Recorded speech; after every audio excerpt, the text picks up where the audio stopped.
I'm thinking about Mutulu and New Africans in general and people who wanted a nation state inside America for black people.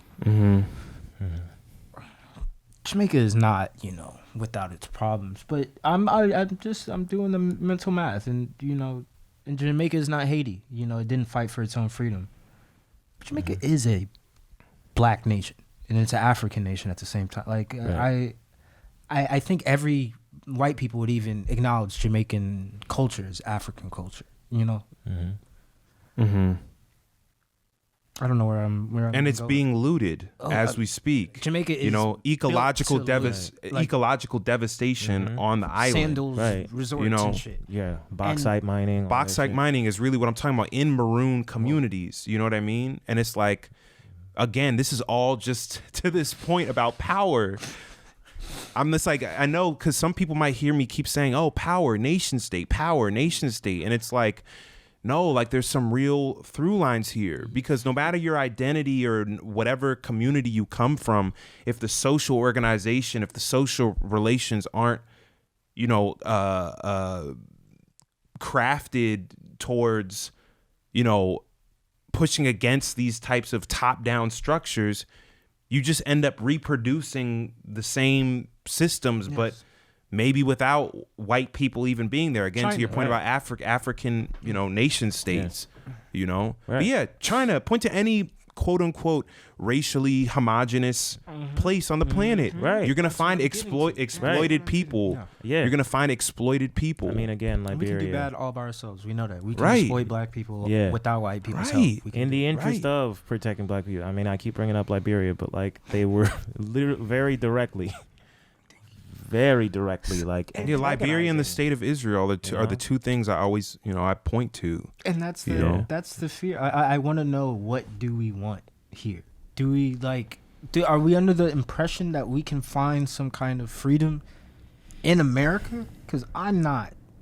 I do kind of think sometimes, if we really want freedom, we got to get the fuck out of here. Yeah. Whether that's go back to Africa or go wherever. Yeah. It's on purpose. It's never going to happen here. And hoping for that is a exercise in futility. But you're not saying that on some on the terms of some blood and soil shit. You're saying that purely on some that the blood and soil is ultimately where we're gonna lead ourselves. I'm trying to think of. But I'm saying I feel like you're saying that from a place of. Because we're here, we wouldn't even have the space or the whatever to do what we want to do to have autonomy or whatever it might be. Yeah, autonomy is not in the cards for us here. Even if we vanquish white people, we're still on native land. We still have to do the process of land back and giving land back or we become colonizers ourselves. That's my mortal flaw with Mutulu's New Africa plan, because you're just going to take the Carolinas, which is not land. It's not African land to begin with. That's native land. So fighting white people here, yes, I'm sure it's valiant, but we're not going to make Harlem or Philly or these American cities ours, because they're not ours. We were not meant to be here. Well, I want to push a little deeper into that conversation, because just as I'm talking about power and everyone, regardless of what they look like or where they come from, having the capacity to reproduce exploitative social relations and domination. A part of and I think we were actually talking about this the other night, I think yesterday. Yeah. A part of my issue with a lot of the discourse that I see around this type of thing is Indigenous people are not a monolith, just like we aren't. I have Indigenous friends from various tribes, and most of the conversations I've had with them in some of my acquaintances has been around them trying to overcome reactionary tendencies within their tribes. Because Indigenous people got their own little ADOS tendencies too. Also, there's that. Right. And they're there is a whole separate sort of tribal system, depending on, you know, what state or municipality or whatever you're in, they have their own arrangements, you know, with the U.S. government. And so within those structures, again, it's not and amongst the tribes, it's not a monolith, you know? So I always come back to this thing of like, really the question you asked of like, what are we trying to do? What do we want to do? You know? And I think that's going to be true no matter where you are on the planet. So it's like, for us as African people, I feel like, who want to be free and want to have the space to live freely, it's about finding, you know, making connections and bonds with indigenous folks who share our values and principles, and then making arrangements from there on those terms. Right. You know, there's also racism in anti-black racism in indigenous communities. The Seminoles who owned slaves up until like yeah, I mean, look, there's a thing called the 5 civilized tribes. You know, so it's like that was a thing. So it's like, you know, and I say the blood and soil thing also, like I use that phrasing not to allude to like fascism or whatever, but to pinpoint something more specific around like this idea of, you know, because as humans in different places and different times, you know, and different peoples have different connections to the land. That's like undeniable. Right. But humans have also been moving around the entire time. Right. You know, that's why even, you know, there's this phrase, imagine communities, like even pinpointing ethnic identity to these like rigid these partitions.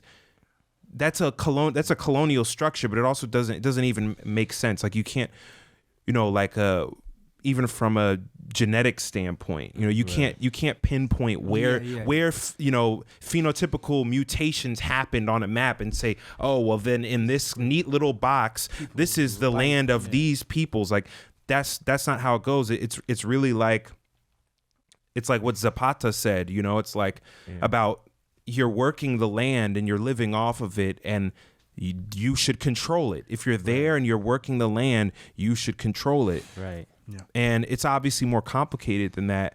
But everything I'm saying right now, I don't really see in a lot of conversations. Like they're not really framing it in this way. And I feel like it has to do with the fact that a lot of people don't have this specific understanding of power and like organization. Right. Because if you could see the through line on that, you wouldn't get caught up in what I feel it's really like a spectrum of like liberal positions to outright fascist. You're just taking fascist ideas and like putting it through another lens, you know? Right. It's this, and it's not this like paternalistic like giving back of it, because it's not even ours to give back. It's no one's to give anything. Exactly. We're humans, like, a part of a broader non-human nature. Yeah. You know, so, like, and I say that to say like it's a funny thing that we would think that we are controlling the natural world. Right. Like the concept of white people did kind of do that. So they taught us that that's what they did. Right. More or less. Yeah. Our dreams are built inside that box. Yeah. We have not found a way to envision a world outside of white manipulation and white. And it's like different on the broad scale. It's different dreams. The fucked up thing is it's different dreams inside that box too. So it's not even just one. Yeah. It's like multiple fucked up dreams inside this fucked up box. Right. You know, but I say that to say just like it's not so much like this paternalistic version of that, but like creating the space to return, like we said, go back to this, like to have this space for like free association and organic development of these spaces that we live on, you know, like to be able to go back to say like, you know, people used to be able to just like freely move across, not borders, but like across continents and always find always find a space to live safely and under the same assumptions of the community that they came from, you know, that people would provide space for you and people would make community for you and you would become, you know, if it happens on a grand enough scale, you create a new ethnicity because it's, you know, it's not this thing that's defined by borders. It's like there are whole ethnicity. I mean, just to do a plug, From my homie David Wengrow's book and David Graeber's book, The Dawn of Everything. I mean, they talk about, like whole ass ethnic groups and identities being shaped out of struggle. Right. Right. I mean, that's what the Maroons are as an identity. Right. Jews are. Like, that's really what being Jewish is. Right. At the end of the day. Right. I mean, when you brought Our up Seminoles, ancestors there's suffered. black Seminoles as a Maroon community. Bada bing, bada bing. The whole thing. I saw you looking. Yeah, man, come on. And and I don't want us to make an Israel. I don't think a black Israel is Right. gonna bring freedom to us or anybody else. Right. No. It's only going to put us in the position of oppressor, and that doesn't sound fun. No. Right. I don't Again, wanna do that. I pointing wanna be to the white man. Liberia, Yeah. I'm not trying to oppress nobody. I'm You really know. not. I'm not trying to oppress nobody. I just, And like the expression I always use with people is like Tupac 2.0. Like I got to be Tupac 2.0. Right. And it wasn't like this. It wasn't like this thing of like hip hop. Like I got to be the number one or whatever. It was this thing of like, no, he fucked up. You know what I mean? He tried, Right. Yeah. but he fucked up. Yeah. And how, why, what really was it? And like exploring that. And it was wild. It was really wild, I guess, later on in these last 6-7 years or whatever to learn more about, going from the Panther 21 to studying the dynamics of the Black Panther Party, and then discovering that there was a black revolutionary tradition that went all the way it could be tied to the 1800s. Right. I mean, you could say beyond that, but specifically like in a leftist sense, an anti-capitalist sense. You don't want to be Tupac 2.0. Nobody does. Right, And right. You and me and Pac were all failed into believing that. He knew exactly what his predicament was, is that he was the only one Right. with the knowledge and with the ability. Right. And that reality weighed so much on him. I really believe it killed him. But he was failed by, Huey and Eldridge and Yeah, didn't have even the infrastructure. No, I mean- there was no. yeah, nothing. Right. No, and they knew he existed. They knew who he was. They knew Right. Fanny's son. Well, he like not coordinate, but like talked to Huey directly pretty frequently, right? Or is that Sure. But Huey, just like Mutulu, and just like none of those men were there to guide him. right? And Mutulu did, what he could from behind bars. Kurt and Pac told you exactly what was going on with them. Yeah. And with the men their age. Right. And when they eventually die, we kind of just eat their dead bodies, more or less. For generations, there's been this or for decades, there's been this sort of like eye roll if you're bringing their names up, because most people don't actually have a comprehensive understanding of who they were as people and what they believed and what they were trying to do and what they wanted in the world. They're basically just these caricatures. It's the Marleyification. And when they did it to Bob Marley, we should have known they can do it to anybody. Like, I really grew up thinking Bob was just vibes. Like, and then I put on a song called fucking Natural Mystic, like the first song on Exodus. And I'm like, what the fuck he's talking about? I mean, Exodus itself, the title, movement of the people. And like, if they can neuter him, they've neutered Pac already. Like, multiple times. They've neutered Kurt, and every time Kurt's popularity will come up again, they'll neuter him and neuter what he talked about again. I mean, you know how that's what literally shot through individualism. Pac's testicles. So like, But that's literally what the individualism is. It's like his words were, I might not do the thing, but I will inspire. yeah, He's even being optimistic there. You know you're not going to do it.